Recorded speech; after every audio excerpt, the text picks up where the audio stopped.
because somebody who's considering three different products is not at the same stage of awareness as somebody who's just figuring out that they have a problem. Yeah. So the copy will change, the angle will change, the way you talk about your product will change based on that. There's many more steps to go through if they're just starting to figure things out. You are in for a treat because today I'm talking with Sam Howard.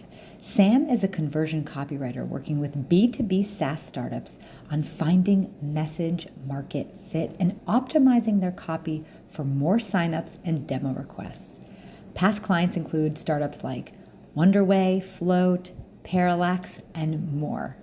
In this episode, we dive deep into what conversion copy is and how it can help your business earn more revenue. Sam is a wealth of information, and I am so excited for you to meet her on today's episode. How are things going with you up in your north, right? North Carolina or South Carolina? South. North Carolina. North. Okay. So I guess it's like warming up, right?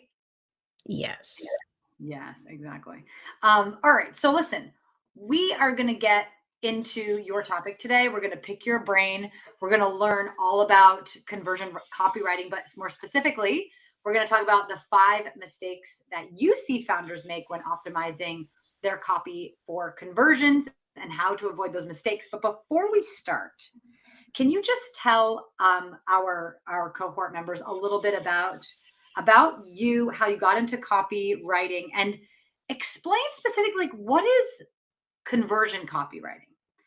Because I think this is sort of a phrase that maybe some people might not be familiar with. So what does it mean, copy for conversion? Yeah, of course. So, I mean, it is mostly like a sneaky way to separate copy that's focused on getting clicks or getting somebody to perform a specific action from, let's say, content or social media copy, which exist for slightly different reasons and might not be necessarily tied to a conversion. Yeah. So landing pages, nurturing email sequences, web pages, sales email sequences, and ad funnels, all of that exists for a specific reason and is tied to a specific KPI. And so that's why it's a conversion copy. Well, I think it's a good point, because I feel like conversations I've had recently where I see a lot of folks like putting out these sales messages over and over again without kind of like a lot of thought that goes into it. I'm really excited about talk about the mistakes today with you. But I think that that's a really important distinction to make. There's copy that we're going to create that's going to add value, that's going to nurture and build the relationship. That copy is going to be copy that lives maybe on our blog post or in our weekly newsletter. But there also is going to be, when we want that action item to be tied to a result, we need to talk to our audiences differently. And I'm sure there's some best practices that you're going to share a little bit with us on how we can actually get those messages to do what we want to. Because I think that there's this idea with sales funnels or copy that it's like, just like write it and they will come, right? That would be Just nice, wouldn't it? Yeah, write it like a sale. But even nowadays, I think a lot of brands focus so much on just promotions that I think what tends to happen is if we're not crafting a story or whatever, our audience is getting very desensitized, right? So yeah, it's that 15% off or free shipping or free whatever, this, that, and the other. But I think one of the very special things that you'll probably touch on today is, how do we create a story in people's mind, or how do we create desire, right? Copy, the way that we communicate, does that tremendously, but it's something that we should put thought into, right? Mm-hmm. So let's start talking about what are some of the mistakes that you see founders making when it comes to copywriting, optimizing copy. Let's dig into it. All right, sounds good. I immediately got sidetracked by all of the e-commerce emails landing in my inbox with like limited stock, I Like, know. let's lead with FOMO. And it's, yes, you can do that, but it only makes, like, it's undermining your own revenue if your default mindset is let's just slap a discount on it, and it's not sustainable over time. So I don't normally work with ecom, but that seems like a default response to anything really. Exactly. Well, and I think that one of the really important things, and I'd love to hear like what you think about this, is just really focusing on how copy builds relationships, right? It builds relationships with the prospect and helps to bring people through the journey. But I don't think a lot of people are in the mindset with really, especially if they have a limited budget, right? And they Yeah. don't have a dedicated copywriter. I think that it's like it's that idea of like it's good enough. So what I love Hmm. is that in your topic today we're going to talk about optimizing, because I think that that's a step that actually even people miss, right?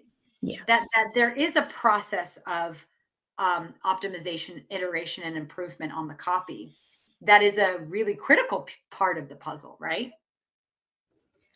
Yes. And so, quick disclaimer, I focus on like conversion heavy pages.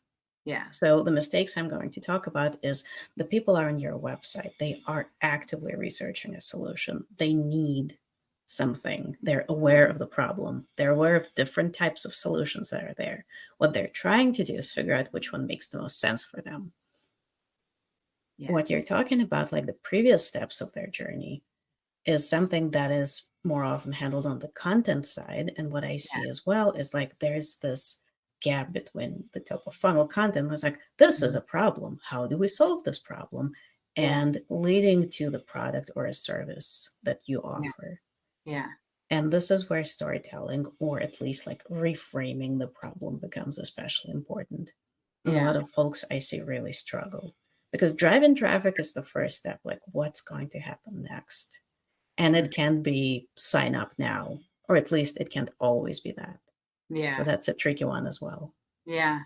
Okay, so let's talk about well, I think that the landing page language, of course, right? That's what's going to cause people to purchase or make the action or not. And I think that a way to bring it really home to founders and conversations that I've had a lot this week, when we look at ad performance, for example, right? It's like, Hmm. yes, we'll pay to get that click. We'll lure that person to the page.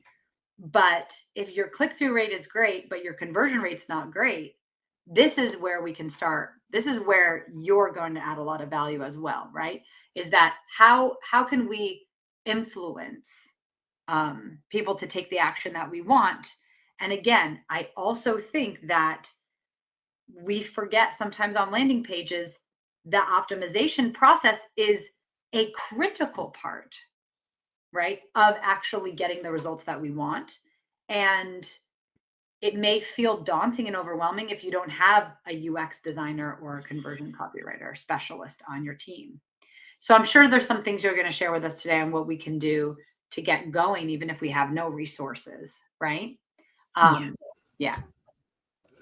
Okay. So let's just pause here because, like, the mistakes I want to talk about are a little more high level. They're more about the approach and the mindset. Yeah. For landing page optimization, that's actually one of the most controlled scenarios where it's so much easier to understand the signals as long as you have the data. Hmm. So, is it okay if I take 5 minutes to talk about like this is what you can do right now, even if you don't work with anybody else? Yes, yes, yes, yes, please. Perfect. So I think my Indie Hackers post is still live. It is a more detailed kind of breakdown of what you can do and what those different things mean. Yeah. But especially for a net funnel, if you have great click-through rates, but the landing page is not performing well, ideal case scenario, you understand what's going on. And Yeah. this is when tools like Hotjar come in very handy. Mhm. So the two things that you can look at, and it doesn't have to be Hotjar. It can be Clarity. It can be anything else. The two things to look at is scroll depth. So do they even make it past the hero section? If they're not making it past the hero section, like you can ignore everything below until you figure out what's broken there. If it's just, okay. Yeah. And in that case, the first thing to look at is message matching. So does the ad copy match the headline or the hero section copy? If it's not, most likely your visitors are confused. They don't see the connection between what they've been promised and what they see on the page. So that's an obvious first thing to fix. If they're scrolling further down the page, but they're not hitting the CTA, they're not doing what you want them to do, then there's a little more kind of margin of error to it. Yeah. I like to look at session recordings. So that just shows you in real time how those page visitors interact with the page. Like if you can see them scrolling back and forth, up and down, it's clear that something is missing. They would like to find some additional information. They don't get it. Yes. We need to rework the page. Yeah. Hotjar can also help with pop-up surveys and exit intent surveys. So like we exist in this abstract world where I have zero context about the page and what's on it. So I can really guess what's going on. Yeah. So if they're scrolling, but they're not really doing anything, is it the right traffic would be the first question I would ask. Yeah. I would ask them, like, say they scroll past 50% of the page. I'm like, hey, who are you? Are you a founder? Are you a marketer? Are you a random person? Yeah. So if we're not even getting the right traffic, then it's not the page problem, it's the traffic problem. Yeah. Yeah. If there's like nothing, there's no hypothesis we can even make, then exit intent survey would be better, saying, hey, looks like you're leaving the page. Have you not found what you've been looking for? Yeah. Sometimes people will pause, especially if they're motivated to find that answer. And they will say, yes, I was looking for X, Y, and Z. So none of that is helpful. Yeah. So that can help. Those kinds of surveys don't normally get a lot of responses unless it's a burning problem and people are just like, we must solve this right now. Right. Which is a good situation to be in, but it's not a common thing. Exactly. So if you're just completely stuck, you have no clue what's going on. If you do get conversions, you could try having a thank you page survey set up saying, hey, thank you for signing up. I really appreciate it. Whatever else makes sense in the context of the page. Before you leave, a quick question, like what has convinced you to sign up? Yeah. Or if you realize that like something is broken, you don't know what it is. Some people come through, some don't. So what has almost convinced you to not sign up? Like hesitations that we could have addressed better. Yeah. So that will help you kind of review the copy, see if there might be something missing on the page. Let's see what else. That's all very good. That's all super tangible stuff. And I think, again, that's what we're doing as marketers, right? We're trying to follow the trail like detectives and figure out what's going on, right? Because when we build out this full, any kind of funnel that we, we're going to have to determine at each stage what's working and what's not working. And these are some really great tangible things that we can do. So thank you. That's awesome. Yeah, of course. So should I keep going or should we just talk about the mistakes at this point? I want to talk about these mistakes. Yeah, I think we got some good insights on the landing page. All right, let's see if I can make this work. All right, yeah, you should be like the center a little. You got it? Okay, perfect. Okay, I am going to be lazy and just leave it in this format instead of trying to set up like the full screen. Don't worry.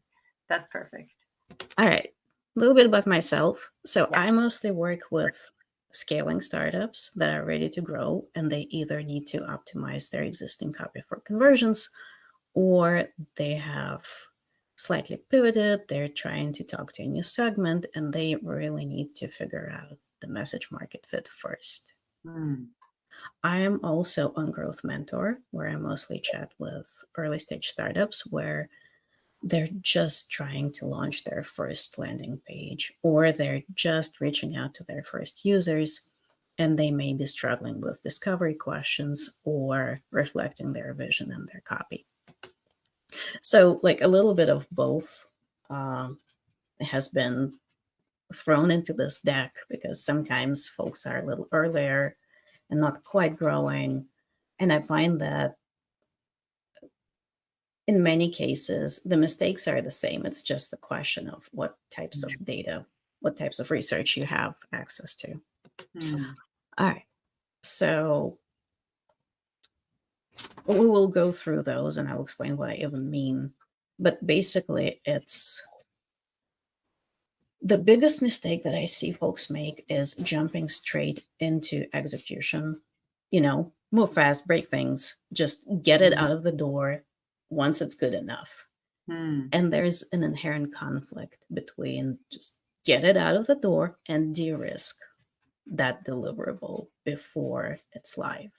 And that's a fine balance. Like, you'll never be 100% sure that it will work until you launch. And at the same time, once you start running those paid ads, you probably don't want to waste that budget on something that was kind of never designed to work as well as it should. So let me walk you through what I mean by each of those. Tactics versus strategy. This is the direct consequence of just jumping in. So, ideal case scenario, there is a company-wide understanding of who the best customers are, what the company's relationship is to its competitors, to other solutions. There are meaningful differentiators, and there is a specific existing plan around, like, what are the channels you're using, where does traffic come from, and how it all feeds into keeping those best customers. So that's a lot. And it's okay not to know everything. Yeah. I find that the best case scenario is, at the very least, having those documented so we can sort between, like, things that we know, things that we assume, and wild guesses, and try to eliminate the wild guesses before we launch. I love that. Like, it would be nice to know everything, but that's not going to happen. No, exactly. So you got to have to start with your best assumptions.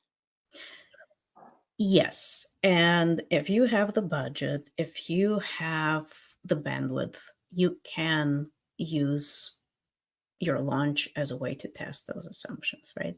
Nobody says you only can launch one type of ad or one type of a landing page. That's not the only way to test your assumptions. You could do user testing or message testing before you go live. But if you are, like, 100% certain you know everything, this is when things will start falling apart. Yeah. So if you're doing this internally, if you're working on your own copy, ideal case scenario, you just document this for yourself. I call those copy briefs. Other folks probably have a different way of describing this. But for me, this helps me stay organized and not get sidetracked and understand who I'm writing for. Because somebody who's considering 3 different products is not at the same stage of awareness as somebody who's just figuring out that they have a problem. Yeah. So the copy will change, the angle will change, the way you talk about your product will change based on that. There's many more steps to go through if they're just starting to figure things out. So if, again, for founders that are DIYing their copy, Copy Hackers has so many free resources on their website that even if you don't know what any of those words mean right now, like what is the stage of awareness and why should I care, all of that is easy to find online, and it's really straightforward to implement. It's more about, like, having a clear picture of who you're writing for. than anything else. Mhm. All right. I can stop and talk through all of those, or I can keep going, whichever you think would be more So useful. would you suggest, like, in these beginning stages, right? So you're kind of, if I'm looking at this slide correctly, we're kind of identifying sort of what's the context for the copy, which I think is really great, right? And in this situation, we want to understand where they are in their journey, right? And I think that that's a piece, a lot of times in marketing always comes back to that piece, is like, what's the context that this person has? What stage are they in the journey, right? Um, then you want to look at your positioning, right? So you kind of want to, like, practically, how would you kind of have the positioning inform that next piece, like the messaging? Like, what are you kind of looking for? Are you in this positioning stage? Are you like consuming copy from competitors, for example, and then trying to figure out the differentiation that you can infuse into the messaging? Is that kind of how you practically use it? So I kind of work backwards. I find that so what happens when people go on competitors' websites is they get sidetracked. Mm-hmm. And it's very easy to assume that your competitors, especially if they're more established, know what they're doing, Yeah. which is not always Yes, the I case. know. That's the imposter syndrome, right? Everyone thinks everyone else has it more together, or they've got the right way and all that stuff. Yeah. Yeah, so I would start by getting to the customer research piece of it. So, what do we know our customers perceive as different? How do customers describe whatever it is that we're selling, whether it's a product, a digital product, service? What do they think makes it unique on the market? Yeah. So that's the kind of like the core of differentiation. Yeah. But then the bigger question is, okay, but how do they think about the market? What are our competitors saying? Like, is everybody saying the same thing? Yeah. And if they do, how can we use this to stand out? Yeah. No, Yeah. it's like, hey, it's like base camp. Like, not everybody will ever get to be base camp in their category, but this is Yeah. a great example of everybody says X, so we're going to say something completely different. And Yeah. that's the core of our differentiation. Yeah. Oh, I love that. That's a really good tip. Yeah. Okay. So All right. once you've figured out where you stand in relationship to your direct competitors and indirect competitors, then you need to express this in the messaging and tie it to the things that matter to your customers. Mm-hmm. Because, like, it's nice to be different, but if it's completely irrelevant to my goals, like, why would I even care? Exactly. And so you would be, so when you say in the messaging piece, the ICP specific, so you're talking about the ideal client profile, right? Yeah. What is the JTBD? Is that Jobs to be done. Oh, just okay. I'm There lazy you and go. I like typing. Okay. Oh, I love that. Okay. And in this sense, when you're saying jobs to be done, are you referring to the call to action, like the conversion that you want that, or the action you want them to take? Not quite. Okay. So if you want a deep dive on jobs to be done, forget the funnel, and Bob Moesta, I hope I'm not mispronouncing his last name, are the Yeah. go-to sources. That's where I learned about jobs to be done. Oh. And what it comes down to is your prospects are looking to hire your service or your product for a specific outcome. And a lot of startups like jump 5 steps ahead and go with, we will help you to next your revenue by creating this super easy to use customer success management system. Yes. Yeah. Is it plausible? Not quite. Yeah. So it has to be the actual thing that they're trying to achieve. And the cool thing about jobs to be done is that they can make your life so much easier. What I see happen very often in earlier stage startups is trying to segment based on industries, which sometimes makes sense, but sometimes it's just a distraction, and based on job titles. Mm-hmm. And I've had projects where the job title didn't matter, because the goal for any of those particular roles was the same. They were hiring this product for the same job, which meant that there was so much less work. Yes, that's a huge, thank you for introducing this concept. Yes, this makes sense. Okay, so you're saying, continue. I was like, brain explosion. Yes. This is great. So once you know why they hire you, right, you can then use the same words, the voice of customer, in your copy. Yeah. So they can be like, oh, yes, that's the thing I want.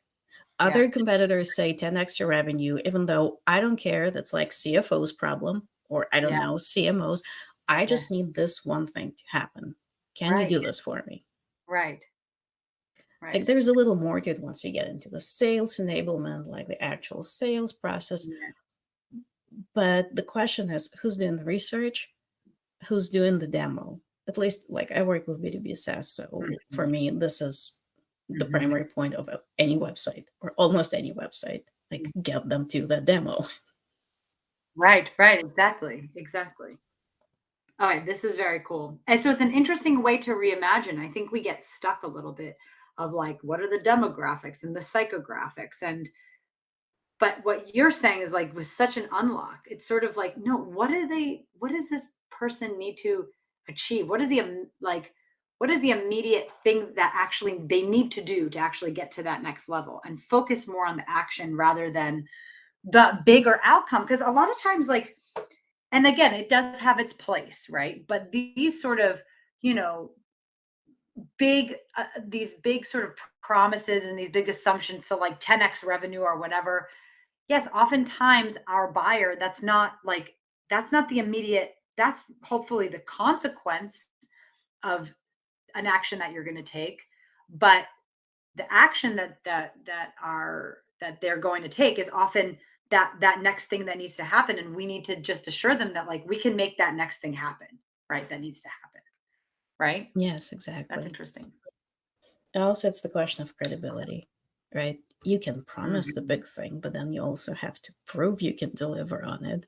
And that sometimes is also a missing piece of the puzzle, especially early on. Well, also, and also it's like, it has that chain effect, right? So oftentimes, like, I think we know that, because there's all these different levels, like the brand, right? What does the brand satisfy? How are we ultimately changing people's lives and all? There's like that wider look.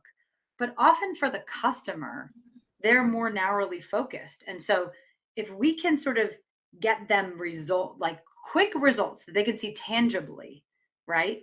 That's going to lead to better client satisfaction, better NPS score, better referrals, all of that stuff, right? And often I think we get in this trap of luring people in, because this like hooks based world that we live in, which is like your $1 million roadmap, you know what I mean? Or you're like, 1,000 leads in 90 days. Like, this is the stuff that we all get lured by, right? And maybe that prompts like an initial, like, what is it, like, impulse, right? But is it enough to sustain that conversion, right? That purchase conversion, or that sales call conversion, or whatever it is that we want to do, right? Because we need to give people something more tangible in order for them to take action, right? Yeah. Yes. And then another question is, okay, even if they believe you and they convert and you cannot deliver on that result, like, will they even stay with you, or will they churn and leave terrible reviews? So exactly. Is it even worth it? Which also doesn't help the cause. Exactly. Yeah. Okay. All right. So I got the first one. So we want to kind of be strategic and tactical. We want to have both of those things at play. We can't forget the strategy piece, and we don't want to move too fast and forget all of this back work, right? Yes. We want to have, we need to understand our customers, right? We need to have real conversations with customers. We need to understand what immediate problems they're solving. We need to have that knowledge before we can put anything into the world that's going to actually be beneficial to us. That's what I'm seeing from this first point here. Yes. We need to do the background work. And then the next step is like, how much of that is guessing?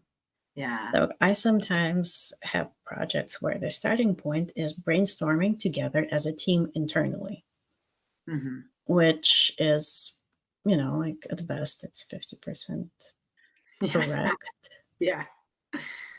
So this is, with the stage of awareness, we can make assumptions, and it is like, it's a good starting point. At least we're aware of the spectrum and we're writing for a specific point in time for those buyers. But ideally, we don't just magically conjure up their goals, their beliefs, their concerns and hesitations, their objections, and like, why are they even motivated to solve this problem? And same goes for jobs to be done. We may think we know, but ideal case scenario, we find a way to check if we actually know this. I love that. And it doesn't have to be like a 3 months long customer research project. It can be something as simple as review mining, so reading reviews, yours and competitors. It can be sending out a survey. It can be just going to your sales team and asking them for gong calls, or just asking them point blank, what are the questions that you get all the time? What do you wish your prospects knew before they were on the call? Yeah. So just building this background information that you need to write copy that's specific and that's like rooted in what your customers think instead of what you think they may be thinking, or just generic stuff that it's just like easy to write because you've seen this on other people's websites. And again, we assume that they have it right. Yes, but they don't necessarily do. And especially what I like to do when I'm looking at competitor websites is pull out the phrases that are constantly repeated across every website. And they go on the like stop list. We're not going to use the things that everybody else is already using unless it's an industry term, unless it like actually is something that prospects are looking for. But again, if we don't talk to them, we will not know how to separate marketing fluff from things that actually matter. Yeah. I love that. So yeah, that's that's the slide I forgot about. But basically, we start with internal assumptions. Then we expand to understand our visitors' behavior. Like, what is it that's missing? Or what is it that is working? Then indirect research. So whatever we can find out from product marketing, sales, whatever we can find out from industry conversations. Like, if you're in AI, like the internet is your oyster. Everybody's talking about it right now. And then customer research. So what do the people you actually are trying to solve to, the people who have bought from you, saying? Yeah, I love that. And I just want to double click on that for a second, because I think it's the most important piece of the puzzle is knowing your customers and being in their psyche. And I think that there's a barrier, like a mindset barrier for a lot of, and I think this plagues women probably more than men, where we maybe don't want to get into those conversations or take people's time because we don't want to bother anyone, or we don't, right? It's like we don't want to be, because again, like you having a conversation with a customer and them giving you this feedback is really, we're asking something of them, their time, right? And they're honest. And, but I think if you can take that with with how deeply important it is to the business, it's everything in marketing and sales, that you can begin to kind of switch your frame a little bit, and knowing that it's the most important thing you can spend your time on. Especially, I mean, at any stage, not just in the very beginning. But it's really one of the most important jobs to be done for a founder or a marketing lead, or a sales lead. So I love that. And yes, in the beginning, we do make those assumptions and we guess, but once we do get those first customers, right, those customers that we need to have conversations. And we also, it's an ongoing thing, but also if we have 2 customers, we can interview them, but we need to keep going because we want to have the more people we can have these conversations with, the stronger of a case we're going to be able to make for what's important for them and what their drivers are and all of that stuff. Yeah. And this is a a good one. reframe might be a good way to work around this hesitation to inconvenience people. Yeah. Like ultimately, if you don't talk to your customers, you don't know how to solve their problem in the best possible way. Mhm. So are you even building the right thing?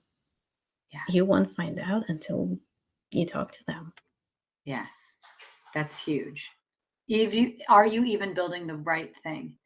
And I think that I think we all have our own ego, right? And we all think that we know, and that feeling, but that's what you were saying, kind of this guesstimizing kind of thing. I think we feel confident. Also, it's like, oh, I don't want to bother them. I already know. But again, it's way better to have that solid evidence, right? Rather than go through that guessing kind of thing. And I love this point. Let's talk about the customer focused versus KPI focused. Yeah, so I find that especially for sales-led organizations, KPIs really become the thing that drives a lot of decisions. So that means that literally everything becomes gated. Like the only way to find out more about the product is talking to the sales. Mm-hmm. And sometimes there is enough motivation to make this work. But sometimes, this is literally the last thing your prospects want to do. Yeah. So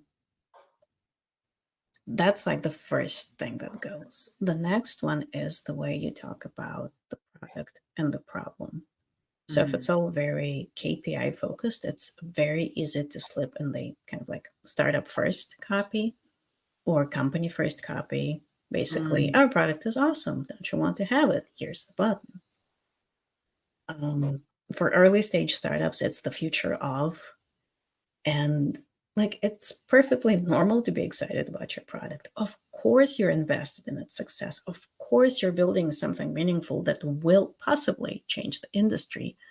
But it doesn't help us present it in a way that makes our prospects want to find out more. So that's why jobs to be done. That's why their goals. That's why their hesitations. That's why their beliefs about the industry. If they don't believe that the industry is going in the direction of that future, that's such a hard job to sell them on this. Yeah. So it might make sense to just reframe it in a way that's aligned with what they see as happening in the next 2, 3, 5 years, if that's the primary source of their objections. But on a more conversion focused scale, it's why do I want to download this thing? Getting case studies. This is the perfect example of KPI aligned website. Yes, technically you get an MQL out of this. And also you lose 10 other people who don't want to be an MQL and be on your list and have salespeople reach out. They just want to find out for themselves, does your solution work for other people? Exactly. That's a very good point. Because I think oftentimes to hit those KPIs, we put up so many barriers and make people go through hoops. Yes. Yeah. And a huge piece of conversion rate optimization is finding those friction points and making a decision about the trade-offs. Is it worth it? Do you really need to have 15 fields in your demo sign-up form? Probably not. Yeah. But they're still out there. Yeah. I know.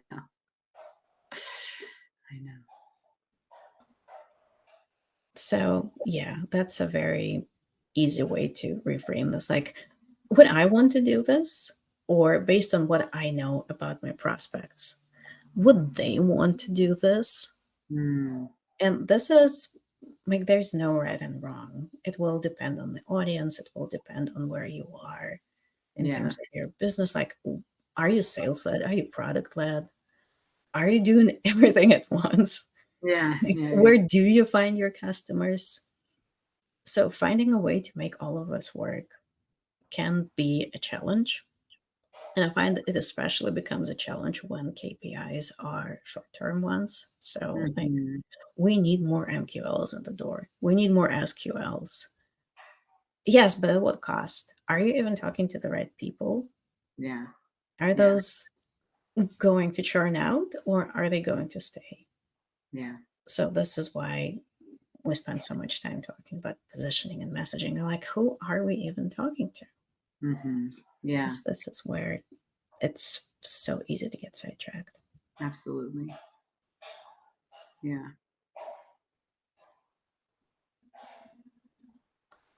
Very cool. I'm going to move to the next one. That's my favorite one. Okay. So, Yeah. uh, once the copy is live, especially early stage folks tend to go straight into the tinkering mode. So, Mm. what if I just change this headline? Is Yeah. this going to lead to better conversions? What is the best way to phrase my CTA? Like, should I say sign up now or should I say sign up for free?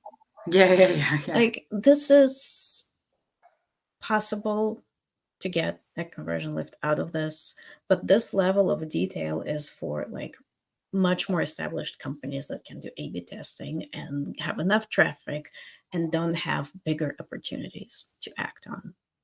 I love that. I love this. For startups, especially, there may be much bigger opportunities hiding in plain sight that have Mm. nothing to do with the headline phrasing or with the like CTA copy, button color, what have you. Yeah. Yeah. So for websites, it can be, are you talking about your product the right way? Are you talking to the prospects at the right stage of awareness? Like, especially service providers tend to start at the problem and Yeah. they start explaining that this is a real problem. You need to be worried about this. This is how it affects you. And this is not necessarily where the prospects are at. They may already be looking for a service provider, but now they have to go through like, I don't know, 5 scrolls worth of Yeah. the problem. Yeah. Yeah. Yeah. For products, it can be the way you talk about your features. So, are you even presenting them in a way that makes sense? Or are you just throwing out the features in a feature dump format and then leave it to your prospects to make sense and create a story of how they will use this? Again, website structure. If you see people going back and forth and doing a lot of U-turns, they clearly are lost. Clearly, something is missing. And Mm. having lots of short pages just means that they get lost faster. Yeah. Yeah. That's a Again, good point. Yeah. go ahead. No. That's a good point. That's a good point. And I think that, so how do you think is the ideally kind of structure that um, communication then, right? So how do you find that balance, right? If you, does that mean that you want to be, and again, when you're in startup mode, right? And the less information that you have, the less worthwhile it is going to be to make all of these assumptions, right? And create all of this, like this volume of stuff, right? Mhm. So if we're looking at this idea of like where are the big opportunities versus being completely stuck on moving a button an inch or two or changing a free versus whatever. So how do you determine what are the bigger kind of swings? Again, visitor behavior and call Mm. data. So, what I see happen a lot is all startups start with a basic structure: homepage, maybe product page or feature page, Yeah. pricing. Best case scenario, there is pricing on the pricing page. Yeah. Contact us, or maybe a demo sign up form. But once you start growing, then in many cases, like feature specific pages appear, maybe industry specific pages. And at some point, it kind of just explodes in your face Mhm. and it stops making sense. Yeah. So, the first question I'd ask myself is, if I were a prospect, And this is when you use the copy brief. Like, if I were blank trying to do blank, like, would I be able to do that easily? Mm. And then another piece is using session recordings and like scroll depth, heat maps, all of that data to see how website visitors actually interact with the website. Mm-hmm, mm-hmm. Like, Because if it could be this structural problem. And honestly, like if you have a structural problem, tweaking the call to action phrase is not going to make much of a difference. no, and this is hard, right? Sorry about my dogs. This is hard. Like, you cannot just like magically figure out like what's the why behind the visitor's behavior. Mm. Like, you can see that people get confused here, probably. You can find user experience issues this way, or like design issues. But the why will require more digging. And this Yeah. is why talking to your customers kind of helps. Yeah. Like, Yeah. if you can make zero sense of anything, you can just run user testing and see what comes back from the people who are kind of forced through this website in a more controlled environment. Mm-hmm. But I find that with structure, it's actually not that hard. Yeah. Yeah. Because it could be, because if you, it just takes a bit of thought, but it's not like it doesn't take a rocket scientist to try to determine, okay, if someone's keeps going up and down, they're looking for something, right? You don't need like a PhD to put those pieces together. It just takes a minute to meditate on it and to give it the attention, right? Yes. So figuring out what's broken is not hard. What's Yeah. harder is figuring out how to fix it. And that's where I find it's also very easy to go straight into, okay, we'll just do the headline. We'll just like move this page here. We'll add a button over there. And this may be a good solution, or this may be a kind of pointless exercise in tinkering. Mm-hmm. So basically, what we've talked about was the small pieces, like the small tweaks, medium tweaks. And then the large ones are like, are we even talking about what we're doing in a way that resonates? Yes. Yes. And And that's those, the harder thing to yes, swallow, because that's the stuff that you don't, that a lot of times there's resistance, but it is the key. Because again, like overarching, like, is our product, are we communicating our product properly? Are we trying to speak to everyone?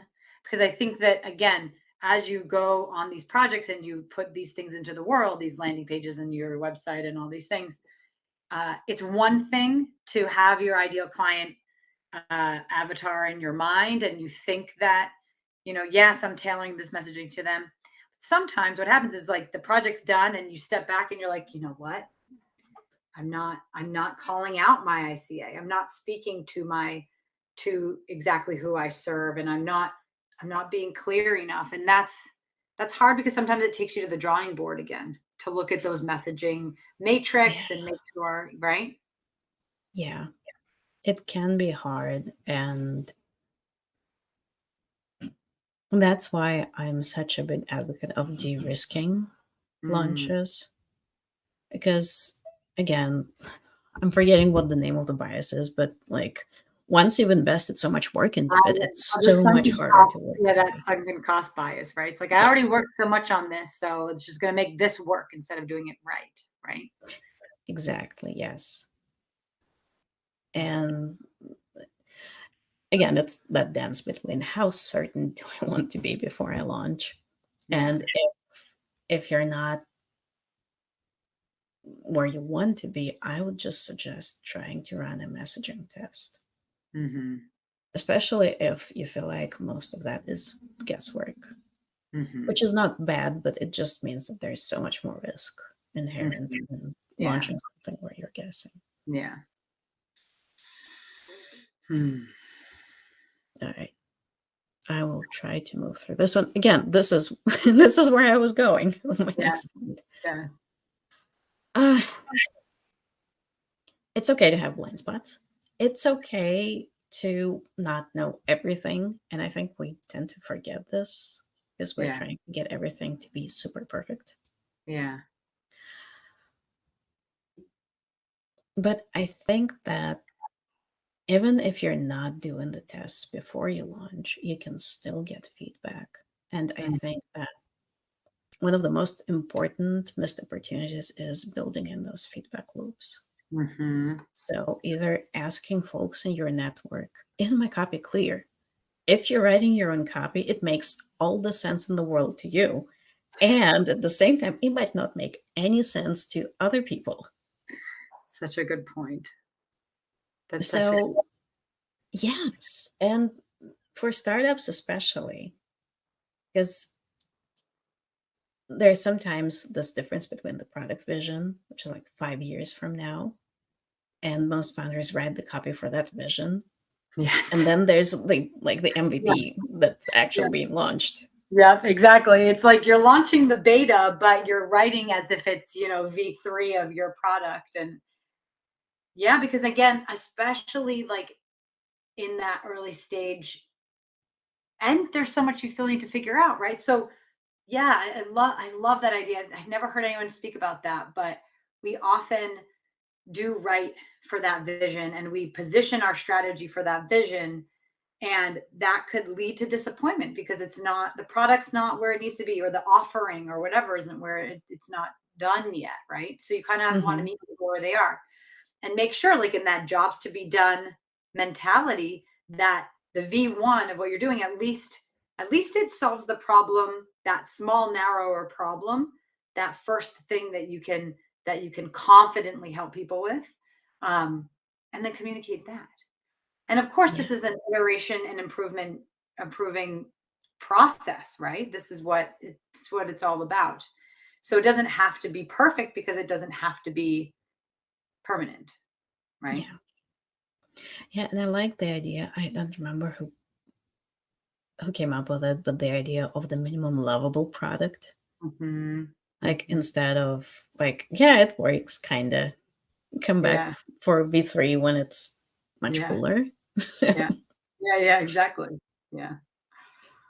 Oh, well, and I think that the one underscore thing that you're like touching on, but we're not saying directly, is all of this customer feedback loops and understanding the problems that you're solving, all these things. The byproduct of all of this work is building the relationship with your base customers, with these first people that can become like real true fans. And I think we often forget that when we are asking for this feedback and we're inviting people in and we're testing things out, is that can be a very powerful, it helps you, but it also, like, the customers, these prospects or these customers, they feel like part of the journey, which a lot of times in the early stages of a business, that's why like people love Kickstarters so much. People love to be a part of the story. And when you frame it that way, you have that mindset that way of, no, we're inviting people in, right, to our story. And then also, Sam, as you mentioned, like, if they're paying customers or they're interested in whatever and they're on your V2 or your beta or whatever, is that, you can directly make changes based on the feedback they gave. And so you want to serve them better, and you can make right on that promise, right? You say like, hey, that's a great suggestion. I'm going to implement that, or the dev team's going to work on that, and I'll tell you when it's done. So it's not, again, the iteration, the improvement in these conversations also builds that connection with the customer, so they become more loyal, or they help spread the word. So it does, because I think a lot of folks sometimes like this KPI driven mindset, where they're just like, I'll just run ads and get the leads, and like, we just want the math to make sense. That mindset, right, is one that is not that long-term mindset. And it's the companies I see, like, especially in the past, like 3 to 5 years post-COVID, a lot of businesses that are starting, right? And when maybe 3-4 years ago, advertising costs were different, or online communities were more accessible, whatever. But the businesses that took the time to build that relationship, those are the ones that can stand the test of time. And everything that you've talked about today, about these 5 mistakes, all of these suggestions are ways that help us build deeper connection with the community and with our customers and our potential customers. And that's really what it's mostly about, is connection, right? The conversions come as a byproduct of the community and the connection and the understanding, right? Yes, and Yeah. I think that this is extreme. Like, all of this is very true for early adopters. So as you're developing the product, you need those early adopters to help you get it to the point when it's like past its baby stage, when it's grown enough. Once you start scaling, you will have to talk about your product differently. You will be talking to slightly different people who are not like cutting edge, we want the newest thing proponents. So having that support early on, having this, like, I'm really into this idea of customer advisory boards right now. I wish more folks had them, because this is how you make your life so much easier.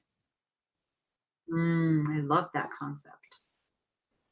Yeah. Yes, and some folks are very open about having those, and they keep them as they grow, and that makes all the sense. And sometimes it's just kind of this very, like, just keep building mindset when there may be feedback coming back, but there's also a roadmap like a year out. I find that this is also a little bit risky. Yeah, absolutely. I love that idea of customer advisory boards. That's very cool. And that makes a ton of sense. Yeah. Very cool. Oh, wow. Okay, cool. Yes. Yeah. And talk about how you can help. Talk about the work that you do, how you work with clients, and where everyone can find you, because this has been really, really powerful.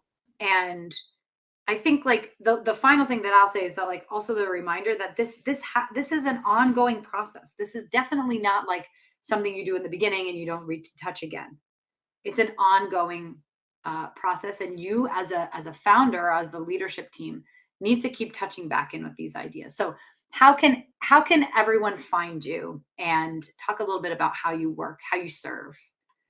Sure. So on my website, there are links to the posts, including the Indie Hackers one on, okay, I have a landing page now.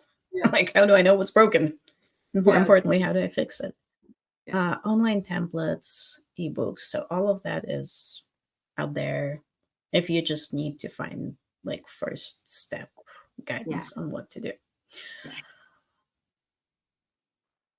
Beyond that, there are 3 ways folks can work with me. Copy upgrades. So when you need to change your messaging or the way you talk about the product. Then copy optimization. When the messaging works, like, that it resonates with your audience, but there are some opportunities to get higher conversion rates. You just don't quite know where they are. And you already know it's not headlines or CTA buttons. Right, exactly. As we covered. Yes. And then there's consult calls, which is mostly sanity checks. For example, you're going to start talking to customers, and this is an internal effort, which, by the way, highly recommend. Yes. But saying I will talk to my customers is not the same as knowing what to ask them and how to ask them. And if you haven't read the Mom Test, that's probably worth checking it out. Because there's the Mom Test. The mum test? Mum. Oh. Yes. Interested. Mum is the word. Yeah. I love that. So yeah, I've had many discovery calls with founders where they basically give away their game in the first 5 seconds, and then it's very clear what they want to hear. Yes. Yeah. So you don't want to do that, because then you don't get good data out of it. Exactly. That's it. That was I just was reading something just last night that was saying, when you're doing these interviews, really try not to put your own like don't give them leading questions, right? Yes. Oh man. Hold on. Sorry. Okay. No Well, worries. Sam, thank you so much for this session. This was really great. We're going to have this recording in the membership site so people can touch back to it anytime. And of course, they can reach out to you directly to get more support, especially, of course, our B2B SaaS companies that we have, because that is your specialty and expertise. So thank you again for this. Although I know you focus on B2B SaaS, but these concepts are important regardless of the vertical that you serve or the type of business that you have. So thank you so much for this. And I can't wait to have you back again soon to talk more about copy and conversion copy, because it's such a vital piece of the puzzle for marketing and for sales. So thank you so much. Thank you for